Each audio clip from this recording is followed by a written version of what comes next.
Primeira carta de Paulo a Timóteo 4,14. Não desprezes o dom que há em ti, o qual te foi dado por profecia com a imposição das mãos do presbitério. A primeira coisa que vocês são primeiro período, né? Então, primeiro período, vocês tiveram há um ano o principiantes. Começaram a ver algumas coisas e agora vocês estão aqui no primeiro período. A primeira coisa que vocês vão ter que observar, agora entender, vocês começam a entender certos pontos importantes da doutrina da obra. O que é obra? O que é obra? Um dia eu atendi uma senhora, ela disse, o senhor é da Igreja Maranata, né? Eu falei assim, eu sou. Eu também sou crente. Eu, que bom, eu sou crente. Eu não estou na obra não, mas sou crente. Eu fiquei olhando para ela e eu entendi que ela acha que obra é o apelido da Igreja Cristã Maranata. Não é obra. Não, obra não é o apelido da Igreja Maranata. A obra é alguma coisa que você está fazendo, você está realizando. E a obra de Deus, ela tem um projeto. E o projeto dessa obra está exatamente aqui. Aqui dentro está o projeto. Vocês viram isso no Principiantes. O projeto está aqui dentro.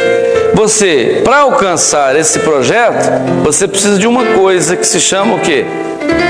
O que você chama para você entrar aqui dentro desse projeto? Se chama de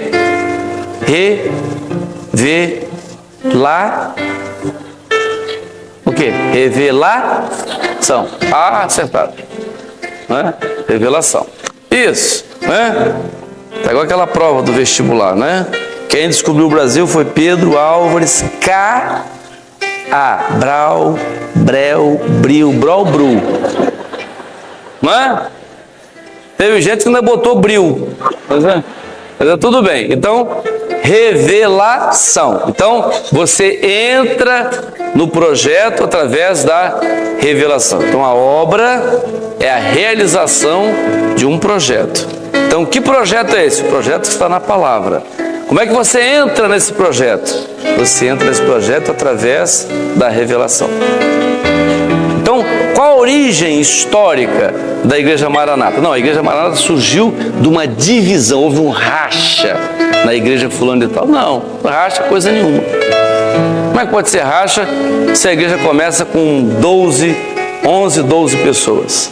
Hein? Como é que pode ser racha isso? É um grupo que começou buscando o Senhor, né? Então, esse grupo teve uma experiência com o Senhor. Então, ela surgiu como? Ela surgiu no meio da comunidade evangélica, né?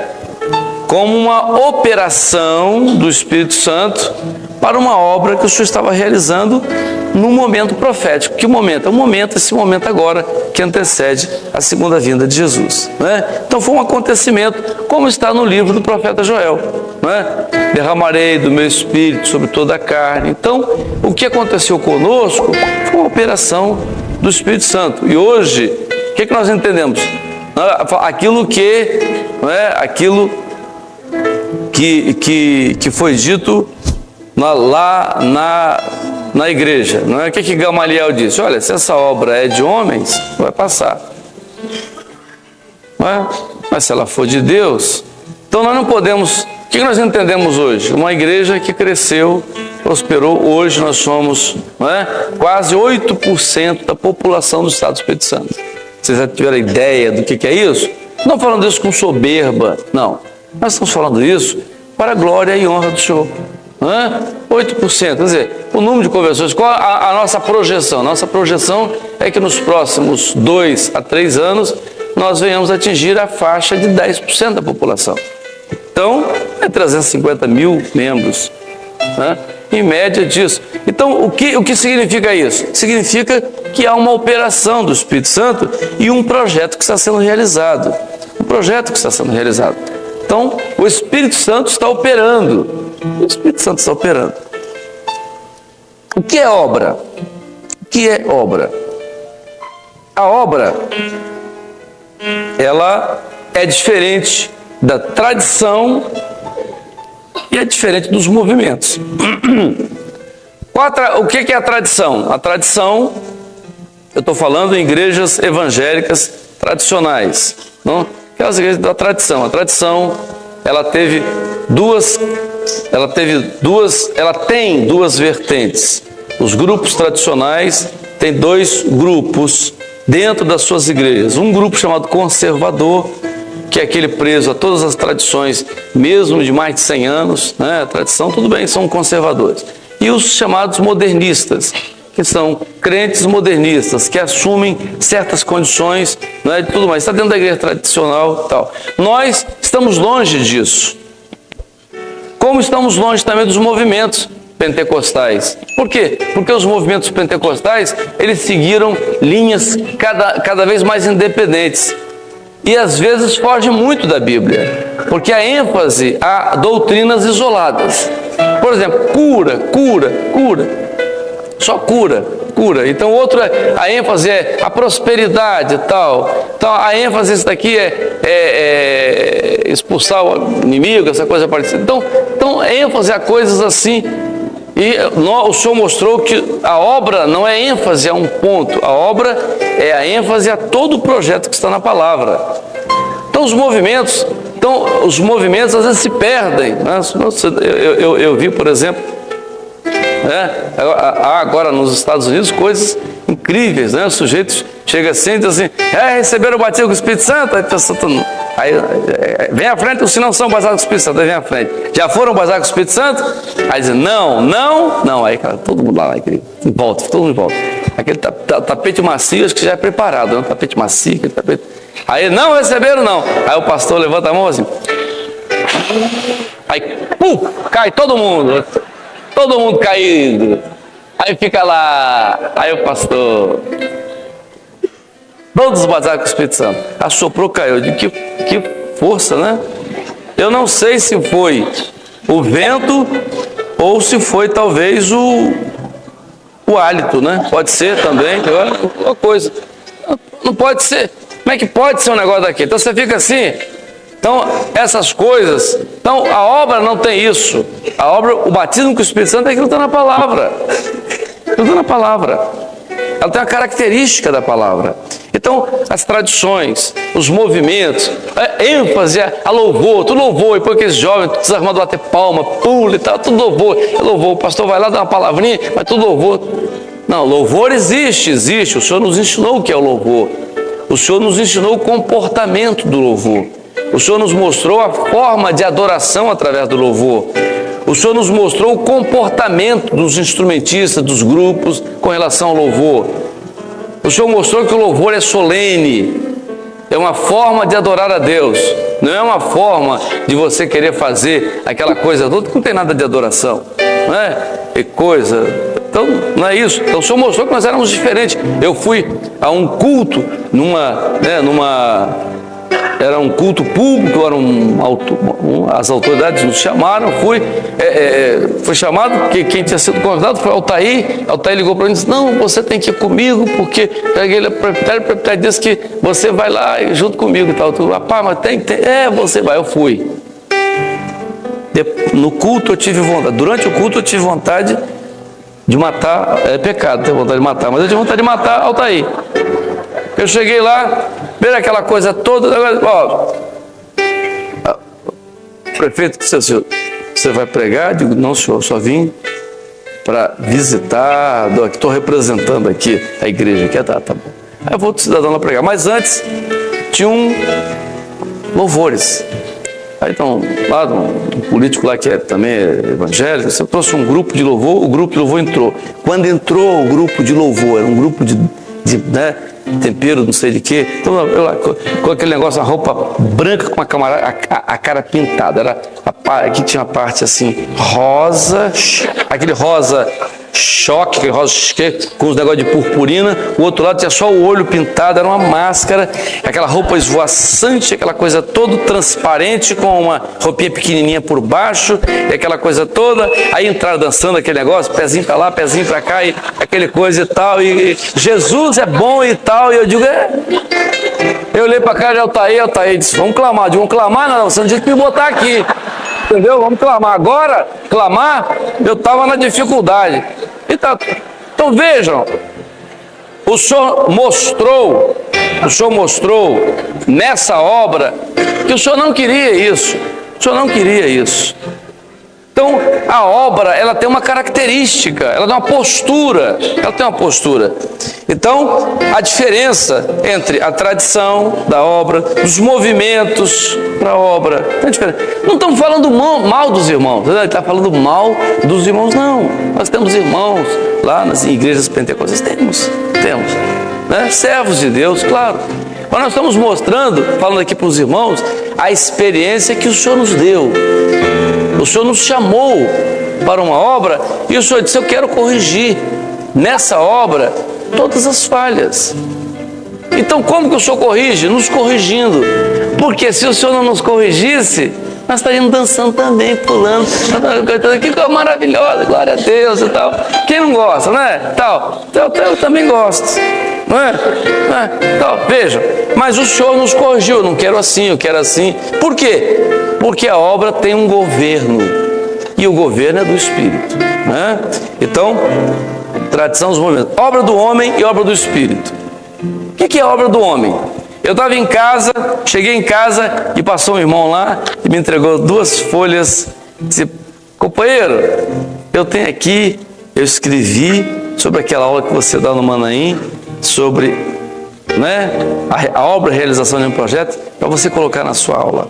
Me deu papel, vou ler, colocar, e realmente eu vou aproveitar o assunto que ele deu, que ele me trouxe, para apresentar aqui para os irmãos. Ele disse, você está interessante que os irmãos vão aprender. Ele colocou lá, disse, obra, realização do projeto. Ele coloca obra do homem e obra do Espírito, tudo bem, e obra do Senhor.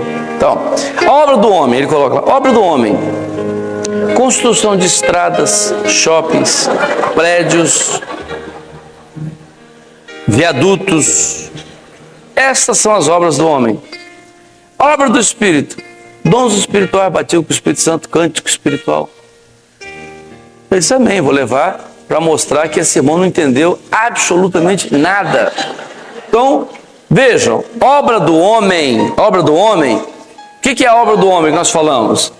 É a tentativa que o homem faz de, com os seus recursos, fazer a obra de Deus. Não é? Então, essa é a obra do homem. São as ideias. Olha, eu acho que nós vamos fazer um programa de televisão em rede nacional. Todo mundo concorda? Todo mundo concorda. Então vamos fazer. Aí tudo bem. Transmitido direto do Manaim. Tudo bem, isso é uma ideia. É do Espírito Santo ou do homem? Não, do homem. Porque nós não consultamos o Senhor, não perguntamos ao Senhor, então isso é uma ideia. Então isso é do homem. Eu vou tentar fazer a obra do Senhor. Não, vamos fazer o seguinte. Vamos fazer agora o culto dos jovens uma vez por semana. Ninguém precisa vir aqui, só os jovens. É uma ideia? Mas foi consultado o Senhor? Não, uma boa ideia. Então, as ideias, então, o uso do raciocínio, da razão. Então, o homem na tentativa, com a sua razão, com a sua inteligência, realizar a obra de Deus. Então, o homem tentando governar o Espírito. Então, o homem governa o espiritual. Essa é a obra do homem. Na obra de Deus, o Espírito Santo governa todas as coisas, porque ele governa a sua obra. Então, essa é a diferença. Então, a obra do Espírito é o governo do Espírito. O governo do Espírito no culto, o governo do Espírito na direção da palavra, é o governo do Espírito nos atos da igreja, na posição que a igreja toma. Então, isso é a obra do Espírito, não é? Então é a obra do Senhor. Então, a diferença que há entre a obra e os movimentos, a tradição. Ministério e diaconato. Vocês vão começar a aprender que diaconato é diferente de ministérios, não é? Diácono não é ministério. Vocês vão aprender isso no quarto período. Mas por enquanto, diácono é aquele que serve na igreja local. Então ele serve na igreja local. Então a atenção aos crentes da igreja, a participação dos crentes da igreja, a imposição de mãos aos crentes da igreja, a visita aos crentes da igreja. Então ele ajuda ao ministério. E o ministério, não é? O que é o ministério? O ministério é aquele que é responsável pela igreja, tem um governo da igreja. O que significa, não é? Ministério tem uma unção, então é para o governo da igreja, então para a ação sobre a igreja, função da igreja. O diácono, então, como surge tanto o diácono como o ministério? Como ele surge? Ele surge na vida da igreja, não é? Como Davi vem do meio do rebanho, ele surge por orientação do Senhor, por revelação do Senhor. Aonde isso acontece? Às vezes o Senhor começa a mostrar na igreja que o céu vai ser levantado, mas a definição do momento dele ser levantado, essa definição vem através do presbitério. Por que presbitério? Porque aquilo que Paulo diz a Timóteo: não despreze o dom que há em ti, que foi te dado por profecia, com a imposição das mãos do presbitério. O que é presbitério? Presbitério é um prédio de 5 andares, tem na rua Torquato Falando, uns 70, 80. Não, presbitério não é um prédio. Presbitério são todos os presbíteros. A palavra presbítero no grego significa a mesma coisa que pastor, é aquele que preside.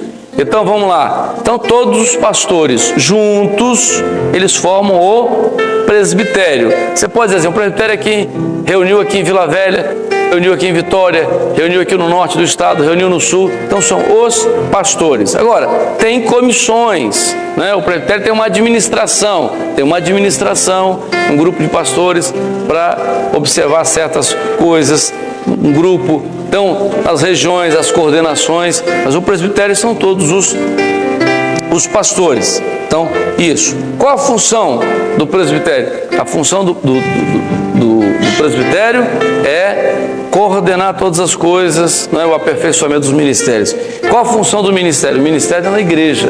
Cuidar do rebanho, ver a necessidade, governar, não é? Dirigir todas as coisas, fazer a igreja viver a revelação, aquilo que o Senhor está revelando. É o pastor que leva isso para a igreja, leva a igreja a ter uma experiência, coordena tudo isso, não é? Tudo isso é a função do ministério dentro da igreja.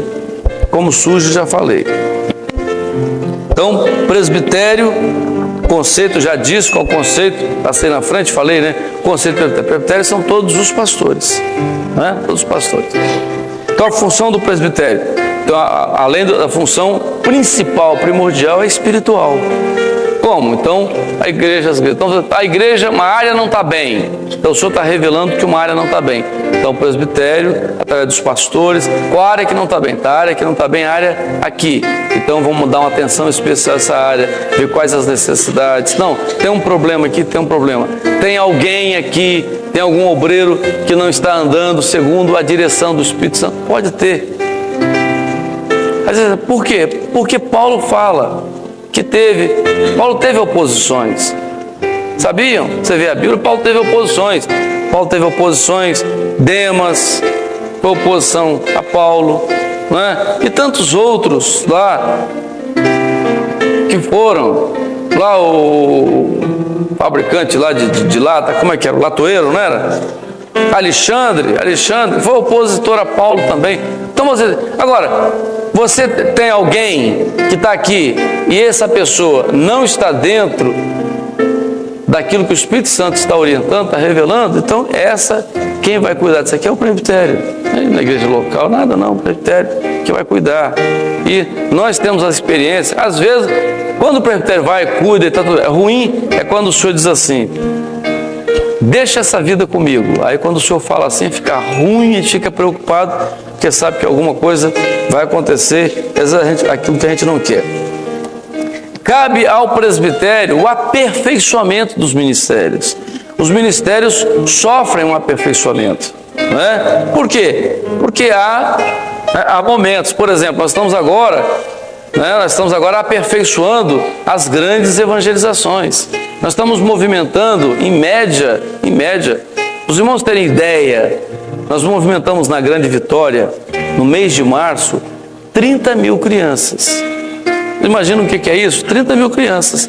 Foi o resultado da reunião da Grande Vitória, os pequenininhos até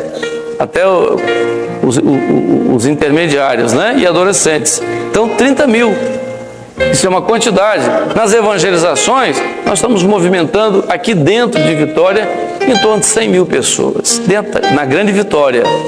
Nós agora estamos aperfeiçoando, porque o Senhor tem dado algumas orientações de como comportar, como vai ser feito agora as próximas grandes reuniões, como é que vão ser feitas. Nós temos uma grande, a grande evangelização de outubro, por exemplo, que é no mês do aniversário da igreja. Então, tudo isso nós vamos trabalhando agora, o Senhor quer. Por que isso? Porque nós temos que evangelizar.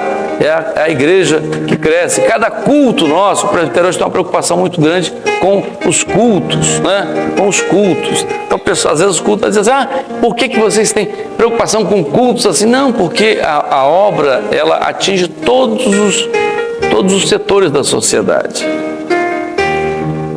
Aí o inimigo vai e diz assim, olha, porque ele só coisa de rico, pobre. Não. Você fica pensando pobre, você vê essas pessoas às vezes aí de sociedade, que estão morrendo aí, se suicidando, vazio, crise existencial, síndrome do pânico e não sei o que lá mais. Então tudo aí se acabando aí, porque falta de uma experiência com Deus. Então, eles são gente também. Ninguém está preocupado com dinheiro, ninguém está preocupado. Primeiro que pastor nessa obra não recebe dinheiro, não recebe nada, né? Não ganha nada, né? Não tem nem dízimo para pastor. O dízimo daqueles que são fiéis é para a obra. Se tivesse dízimo pastoral, aí era uma beleza. A gente ia trabalhar até querer mais, não deixava até de ser médico, né? Então, mas não tem isso, né? Então, um pouco preocupado se ele é pobre ou se ele é rico, vai dar no mesmo, para mim não vou ganhar nada, entendeu? Não é verdade? Então, é melhor ganhar uma intercessão a mais. Então, se é uma intercessão a mais, não faz ser pobre, ser rico. Mais alguém aumentou 2 no rebanho, é um clamor a mais para o pastor. Então, isso é ótimo. É o lucro do pastor. Mais gente para orar por você.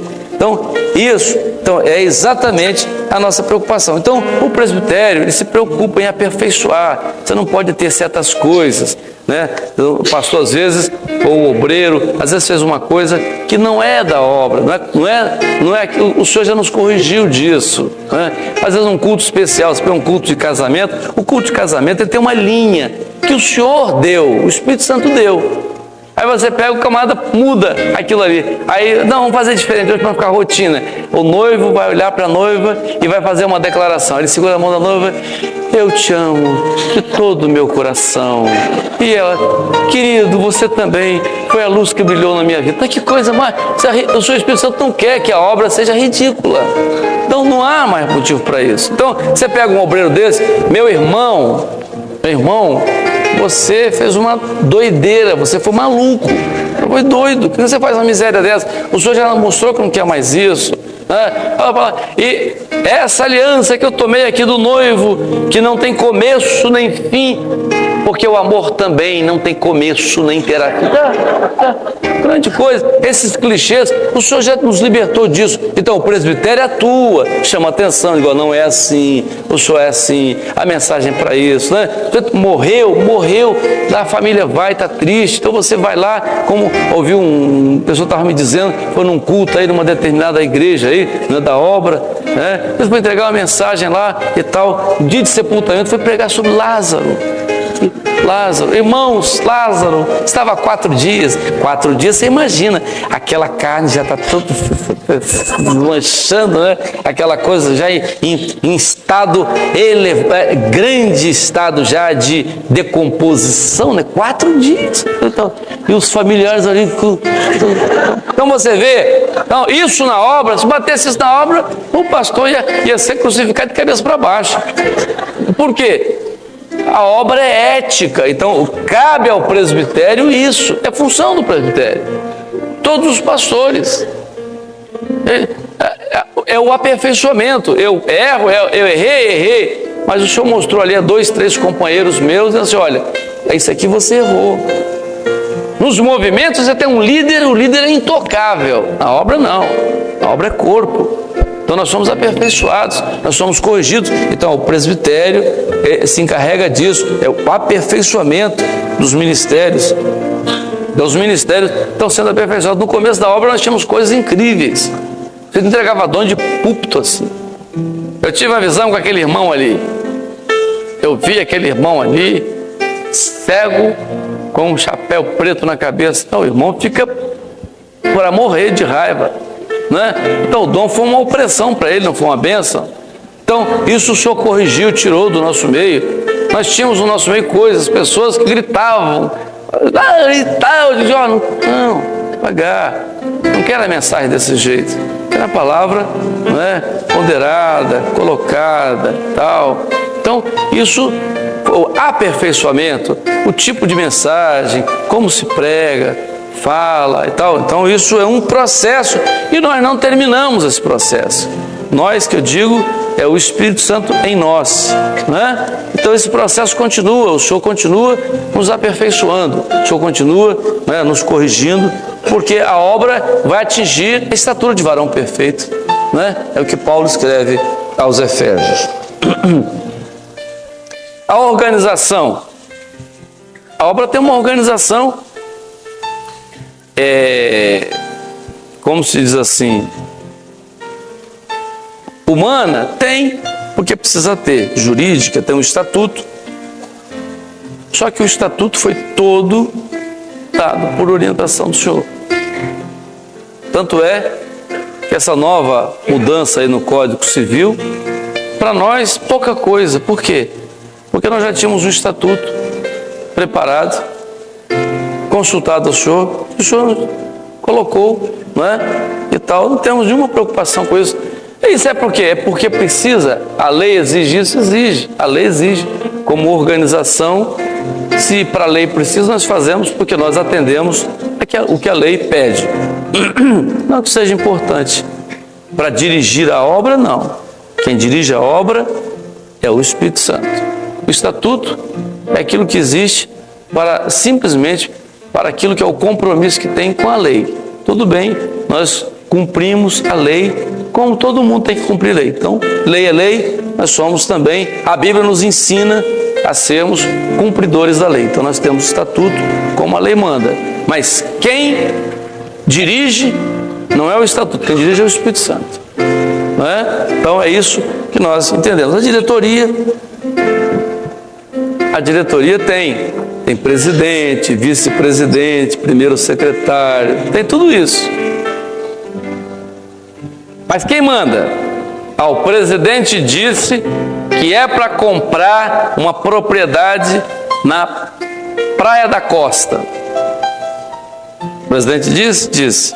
Então vamos consultar o Espírito Santo, vamos consultar o Senhor. O Senhor revelou que não. Presidente, você disse que não. Então tá bom. Mas lá o irmão lá que não, né? Eu vou contar uma experiência aqui que vai ajudar vocês, para vocês entenderem como é que funciona o presbitério. A diretoria. Ele está lá reunido e tal. Eu tenho lá, faço parte lá da reunião lá e tal, aquela coisa. Mas eu tenho uma fama no meio dos pastores lá, que eu não entendo nada de imóvel, não entendo nada de construção. Ele é médico, não dá muita atenção não, deixa ele, as ideias dele, então, eu não posso dar ideia para ela, não, mas não fica bom se botar assim, não, que isso, esquece. Então eu sou sempre, se fosse assim, voto vencido. A igreja de Praia da Costa 3 cresceu, nós tínhamos que um pouco da igreja para cá seria Praia da Costa 4. Eu passei, tinha lá um terreno e tal, e procurei saber, o terreno estava à venda. Eu trouxe para a reunião lá dos pastores a compra do terreno. Ih, rapaz, que é isso, rapaz? Que loucura para o terreno desse, 1.100 metros. Que é isso, a fortuna, rapaz, ali? De jeito nenhum, não vamos comprar. Aquilo ali, rapaz, vamos comprar uma casa menor, vamos adaptar barato, nós somos pobres e tal. E nada, que é isso, rapaz? Você está voando alto, nada disso e tal. Rapaz, mas pode um terreno, construir uma igreja. Não, de jeito nenhum.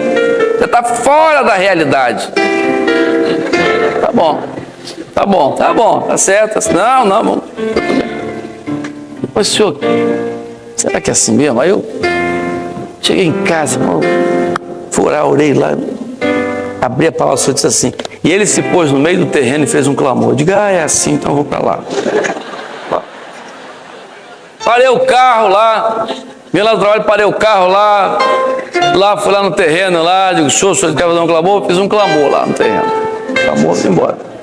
Na próxima reunião que houve, o presbitério reunido e tal, um irmão chegou, terminou o clamor, um irmão levantou, rapaz, tive uma visão, não entendi nada. Pode falar, irmão. Eu tive uma visão, o irmão contou, que eu estava indo ali pela 15 de novembro, aquela rua 15 de novembro, quando chegava perto da ponte, tinha um terreno de esquina, eu tinha um terreno mais de 1.000 metros quadrados.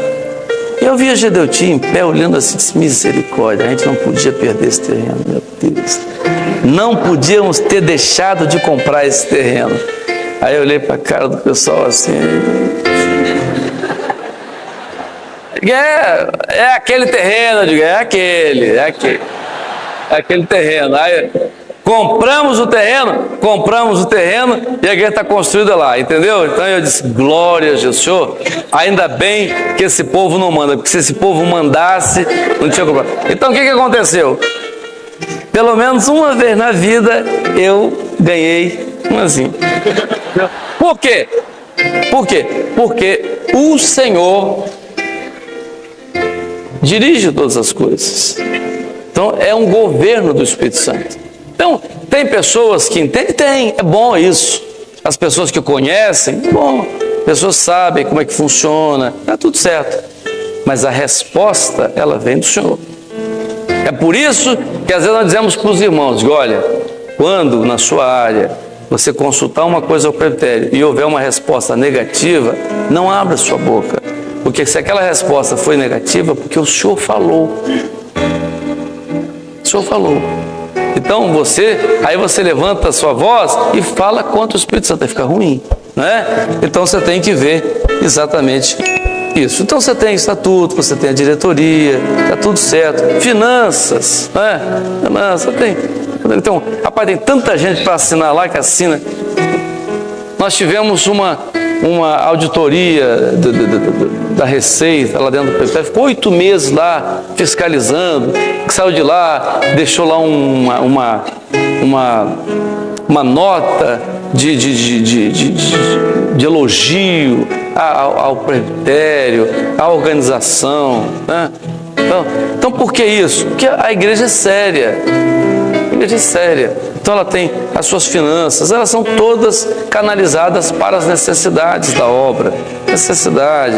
Mas nós temos carentes no nosso meio, temos igrejas muito carentes, mas assistimos, construção, terreno, manutenção. As manutenções hoje são muito caras. Às vezes você tem um tempo, chega um certo tempo, ela tem que fazer alguma coisa, tem que dar uma manutenção, tem que fazer uma reforma. Então, todas essas coisas. Mas a obra usa isso no corpo, não é? Então aquilo que é do Senhor é usado dessa forma, não é? O dinheiro, tudo aquilo que o irmão dá, que é o dízimo às vezes, da pessoa mais simples da igreja, da pessoa mais humilde, que parece ser o menor, mas para o Senhor não é o menor. Para o Senhor representa a fidelidade daquele irmão. Então o presbitério hoje leva muito a sério isso. Aquilo ali é algo consagrado ao Senhor. Então, o dinheiro que é dízimo, então é consagrado ao Senhor. Então, nós temos um respeito muito grande por isso. O presbitério tem um respeito muito grande por isso, porque é um dinheiro consagrado ao Senhor. Então, não se mexe. Então, há um grupo para ver. Se para sair, sai com 3 assinaturas. Entendeu? Tem que ter, tem conselho fiscal, tem tudo isso. Por quê? Porque é do Senhor, e o que é do Senhor tem que ser tratado com critério, com zelo. Então, é assim que hoje, assim que a obra administra, não é? A sua parte administrativa. As doutrinas são da palavra. A obra não tem nenhuma doutrina que não seja da palavra.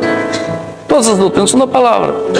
Então você tem salvação pela fé. O que Paulo diz? Pela graça, não é? Sois salvos, não é? É assim? Até um hino que nós cantamos, né? Pela fé somos salvos, pela graça de Deus. Então é isso mesmo, Paulo diz isso. Somos salvos pela graça de Deus. Somos salvos pela fé, né? Pela graça sois salvos mediante a fé. Isso não vem de vós, é dom de Deus. Então, Efésios, sois salvos, não vem, né? Não vem por obras. Nós sabemos isso, não vem por obras. Então, são as doutrinas, todas as doutrinas básicas. Então nós temos dons. Os dons existem no meio da igreja. Por quê? Porque é bíblico, não é? A palavra fala sobre os dons, a palavra fala sobre o tipo de ministério, a palavra fala sobre o diaconato, a palavra fala sobre a igreja como um corpo, não é? Então, só as outras têm salvação pela fé. Jesus é o centro da obra, é o alvo. O que o Senhor nos ensinou nessa obra? Que Jesus é o alvo, Ele é o único mediador, então Jesus é o alvo. Então todo o nosso culto, qual o centro do nosso culto? Jesus, não é? Jesus é o centro do nosso culto. Por quê?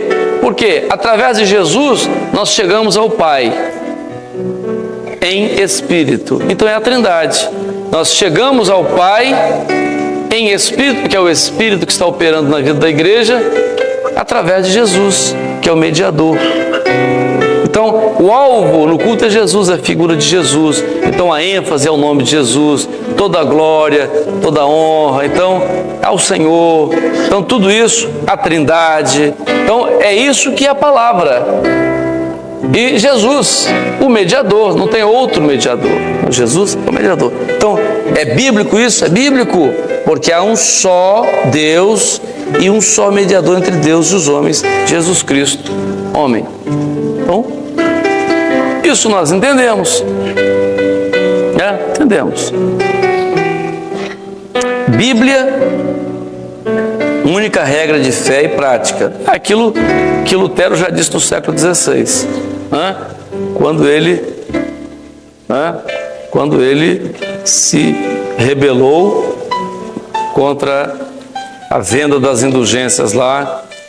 E agora parece que também, essa semana aqui também, parece que houve outro negócio desse aí. Parece que o pessoal que participou de uma festa aí teve perdão perpétuo dos pecados. Coisa boa, hein? Que uma pode fazer a partir de agora o que quiser. Então, a Bíblia não diz isso. A Bíblia não diz isso, não é? Então, examinai as Escrituras, porque vós cuidais ter nelas a vida eterna, e são elas que de mim testificam. Então, a palavra é o único, não tem outro livro, não tem outra coisa, é o que a palavra fala, é aquilo que a palavra nos ensina. Por quê? Porque a palavra traz o projeto está aqui. O que nós temos que fazer é entrar pelo Espírito dentro do projeto. Sacerdócio universal dos crentes. Hebreus 10, 19. Tendo, pois, irmãos, ousadia para entrar no santuário pelo sangue de Jesus, pelo novo e vivo caminho que Ele nos consagrou pelo véu, isto é, pela sua carne. Então, ousadia para entrar no santuário pelo sangue de Jesus. Então, quando você entra no culto, começa o culto, antes de começar o culto, o que você faz? Nós vamos ficar de pé. Eu saúdo os irmãos com boa noite. Boa noite, né? Então vamos agora, o grupo cantar, o grupo de louvor, o coral vai cantar Jesus em tua presença e tal, cantou o hino e tal. Agora vamos ter uma oração pelo prefeito, nosso prefeito aqui municipal, que aceitou Jesus. No mês passado ele vai fazer uma oração aqui de agradecimento. E depois também aqui a secretária do prefeito, aqui a dona Luana de Tal, né? Essa simpatia vai também nos orar, nos elevando a Deus em oração e tal. É assim? Não é assim. A obra não tem essa característica. Não tem essa característica. Por quê? Nós começamos os nossos cultos, a primeira coisa que nós fazemos, nós entramos no templo, o culto vai começar, então ali vai começar uma ministração. Então nós vamos diante do Senhor, cada um de nós se torna sacerdote, né? Então nós entramos com ousadia. Como que nós entramos com ousadia? Nós nos curvamos e apresentamos o que a palavra diz. Tendo, pois, irmãos, ousadia para entrar no santuário pelo sangue de Jesus. Então nós dobramos os nossos joelhos e clamamos pelo sangue de Jesus. Quando nós clamamos pelo sangue de Jesus, nós entramos no santuário, entramos no lugar santo e o Senhor vai ministrar, né? Ali a ministração dos seus anjos, a operação do seu Espírito. Então é isso que o Senhor nos ensinou. É por isso que clamamos pelo sangue de Jesus em cada início do nosso culto, cada começo do nosso culto. O Senhor nos ensinou isso, Então, todas as opressões são quebradas, o Senhor nos esconde, toda a operação. Então, é por isso que nós não temos, nenhuma manifestação. Tem crente que gosta, e o Senhor proibiu isso no começo da obra. Tem crente que gosta de contar experiência com o inimigo. O Senhor não quer isso, tá? Se você vê um irmão querendo, eu vi uma experiência que tal, e que o inimigo falava isso, tal, não damos ênfase. Esses movimentos que gostam disso, tal, pisa, não sei o que. Não. A ênfase na obra é o nome maravilhoso do Senhor Jesus. Só isso. Nada. Nem precisa se preocupar com nada, é o Senhor Jesus.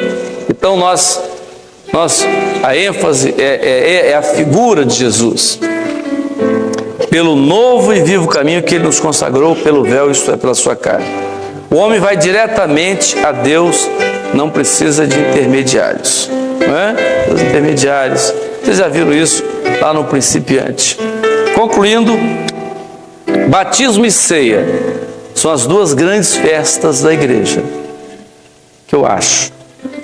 O batismo é a primeira grande experiência do crente. Ele passa pelas águas, Jesus passou pelas águas. E naquele momento ele era a figura da igreja. Em alguns momentos Jesus ele se torna a figura da igreja. Por exemplo, quando ele é provado no deserto, a figura dele ele é um tipo da igreja provada. Quando ele passa pelo batismo nas águas, é a figura. Ele diz para João, João diz assim, eu careço de ser batizado com o seu batismo, não eu te batizar. E Jesus diz, mas é necessário que você faça isso para que se cumpra a palavra. Por quê? Porque Jesus ali representa a igreja, ele ali é corpo. Então ali é a igreja que passa pelas águas. Então é o batismo.